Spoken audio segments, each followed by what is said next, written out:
By the way, does this feel like the final week of the regular season? It's kind of sad, actually. Kind of sad. This feels like the divisional round. It does. It feels like we're months into the playoffs right now. It's just been an uphill battle from literally game one, and I've felt this season. I have been killed physically more times than I knew possible this year. Brought back to life, and then strangled again. And then now you're back. I'm all the way back. And now it's I will die again. And now we're gonna die again. A ninth time. 9 lifetimes this season. It's been long. It's been miserable.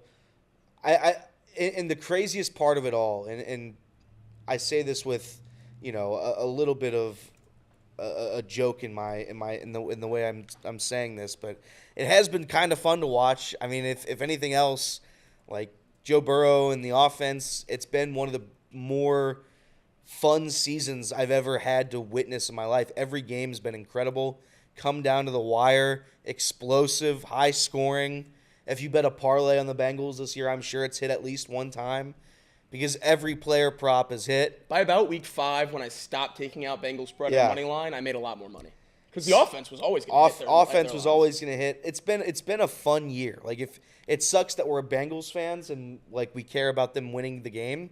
But if you were an outsider watching the Bengals this year, if you were a Justin Kinner-esque type who just sits and criticizes the Bengals, you have to at least be somewhat respectful when talking about it because every game's fun. They're just fun football to watch. I feel like the NFL has kind of lost a little bit of that. There's been more games this year that have been more low scoring than I think possible. Multiple primetime games without touchdowns being scored this season. And you have the Cincinnati Bengals who put up 38 and give up 38 every single game. So it's been a fun year. It's just been long. And to be quite honest, I'm ready for it to end. We have one last ride on Saturday, tomorrow, and then we're out. Unless. And what is that unless? Because obviously the Bengals need to beat the Steelers. What is the help that they need? What is the perfect scenario that needs to happen this weekend for us to be previewing the Bengals in the playoffs heading into next weekend? Bengals beat the Steelers. Chiefs beat the Broncos. Jets beat the Dolphins. Just 3 money lines. Very simple. Very simple. Plus 1,600. Yeah. Plus 1,600, Kinner. 16-1. And of course, the interesting factor about all this is, okay, Chiefs versus Denver. Okay, that's cool. Yeah, Chiefs versus Denver. I mean, Chiefs should win that. But at this time of the season, the final week of the regular season, it's always scary when you need help heading into that final week of the regular season because there's so many variables you don't account for when you're looking at the calendar maybe a month, 2 months ago. Because the Chiefs, they've had this wrapped up in the bag for a while. They're trying to balance that. Okay, we don't want to risk injuries in a meaningless game versus also not wanting to be rusty, being off for what's that number? 27, 28 days? How long would they be off between games? It'd be like 25 Something days. crazy. Yeah, 26 days, something along those lines. Yeah, it'd be crazy. And NFL and college football aren't obviously one-to-one comparisons, but we saw how the bye affected these teams after having some time off when other teams had been playing in the college football playoff. All teams with a bye had lost. And I'm not saying that necessarily will come into Kansas City's mind, and it probably shouldn't. But just the fact that has played a role in the NFL before, rest versus rust, coming off a bye, and to do it with basically 3 full weeks off playing on Christmas. It'd be crazy, but they already announced the big guys won't be playing. Mahomes, Pacheco, Kelsey, Trent McDuffie, Chris Jones, and I would assume that'd be about it. I think we'll see a lot of other starters play and just sit the big dogs, but I don't know. I really don't know what to expect. I thought we'd see a lot of those guys for at least a series or two, but that's not the case. That's fine. I honestly think that the Chiefs will win the game. They're 10.5-point underdogs. I firmly believe that the Chiefs are going to win this football game. I think Carson Wentz has more in the tank than people think. I think Andy Reid's coaching to win. I think they've got enough talent out there where you can beat the Denver Broncos, who I, by the way, have never once believed in this season. They can make the playoffs. They can do whatever they want. Bo Nix certainly had a better year than I thought was possible. Their defense is pretty good. I don't buy what the Broncos are selling, and I think there's a solid chance they choke away and give up their final playoff, or give up the final playoff spot this season.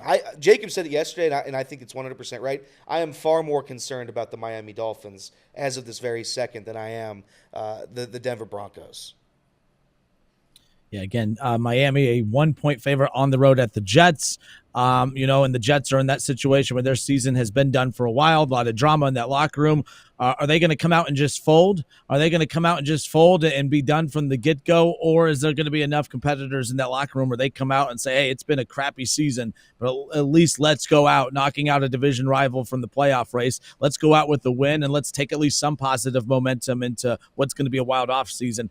I don't know if that exists in that locker room because that could play an element there. And you touched on it too, Elliot. Like, I look at the Broncos, like they're a 10.5-point favorite, as you mentioned. They're the home team. They have, the Chiefs are the ones going in with absolutely nothing to lose outside of the game at this point. It's a rookie quarterback, and that defense has carried them. He's played very, very well for a rookie, but I don't think he has been beyond impressive, but I think he's made enough right plays throughout the season. I thought he made some good throws, obviously good plays down the stretch against Cincinnati, but the pressure, could the pressure of closing out, this is a playoff game. We talk about the playoffs starting next week or whatever. The playoffs for the Broncos is coming up this weekend. And although it's not the Kansas City Chiefs, it's not all the starters, it's still the mystique of the Chiefs. It's still Andy Reid. It's still an Andy Reid-led team. Yeah. I don't know. I'm really wondering exactly how mentally tough Bo Nix is going to be heading into this matchup. I think that variable right there, it's not a foregone conclusion. I think everyone's just like, okay, Cincinnati most likely is going to win. There's that. But, man, everyone's just, giving up on it. There's no way that the Broncos or that the Chiefs are going to be able to beat the Broncos. I think there's a lot of variables here that could play a role when it's all said and done. So we'll see. But you guys are pretty confident the Bengals could win, but it's the other two things that not so confident about. You said you're more nervous. You're very confident about Denver. You said even though it's a 10.5-point line, you're confident about Denver. I am. There's something in the air that I feel like the Chiefs are going to win that game, be the first team in NFL history to finish a regular season 16-1. I think they're playing for something. I think they're playing for pride. If anything, they're playing for reps. They're just trying to win another football game, which is what they've done all season long. The last time they played the Broncos, it was close, came down to a missed field goal, a blocked field goal. I think the Chiefs take care of business, and I don't think the Broncos are good enough yet to have what it takes to make the postseason, especially against Andy Reid. Not yet. Maybe next year, maybe they'll get better. I don't buy what they've beaten one good team this year. They beat the Buccaneers on the road early on in the season. Very, very good win. Outside of that, just similarly to the Bengals, they haven't done a ton. The difference is they've beaten a bad team and the Bengals didn't beat a bad team very early on in the year. That's the difference between these two teams, record-wise as of right now. I don't think they're anything special. I think they're gonna lose this game. And I'm going to bet on them to lose this game. The Miami Dolphins, I think the Miami Dolphins stink. I think the Miami Dolphins might actually be one of the worst teams in the NFL. Especially with Snoop Huntley playing Correct. Quarterback. The issue there is I do think that there's so much turmoil with the New York Jets that I don't know if they're going to be able to overcome it. I know it's Aaron's last game, and I know Devontae Adams likes Aaron, and maybe they'll be able to connect for a couple scores. Aaron, again, one touchdown away from 500. He's going to try to get that on Sunday. But I don't know if I saw him. I was at a Wings and Rings on Sunday watching all the NFL games, and I saw in the corner of my eye I was watching the Bills-Jets game. It was on one of the TVs, and whatever they had going on, it was just a team that had died mentally, physically. It was just not. They were not there. Aaron Rodgers wasn't there, and I hope that he's there. I think our best chance might actually be. Who's the backup? Is it Tyrod Taylor? I think Tyrod Taylor might actually give the Bengals their best shot. Yeah, I'm most worried about the Jets as well. I side with Elliott on that one. Aaron Rodgers said it might be the last game of this year, and they really have looked like a dead team for the last couple of weeks. I think they've quit, and it certainly benefits the Jets more to lose that game and stay where they're at in the draft rather than win and tumble down. So that's what scares me the most. But, yeah, I absolutely love the Chiefs plus 10. I think they'll cover that with incredible ease and maybe win the game. But, yeah, it'll definitely at least be close. They'll certainly fight.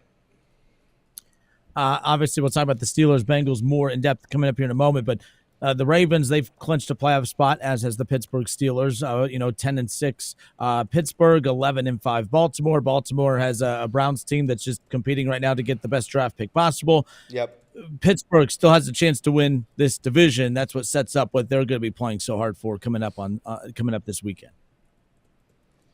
We'll see what the Pittsburgh Steelers. I mean, you don't believe in them, do you? You don't believe in the Pittsburgh Steelers as a Super Bowl contender?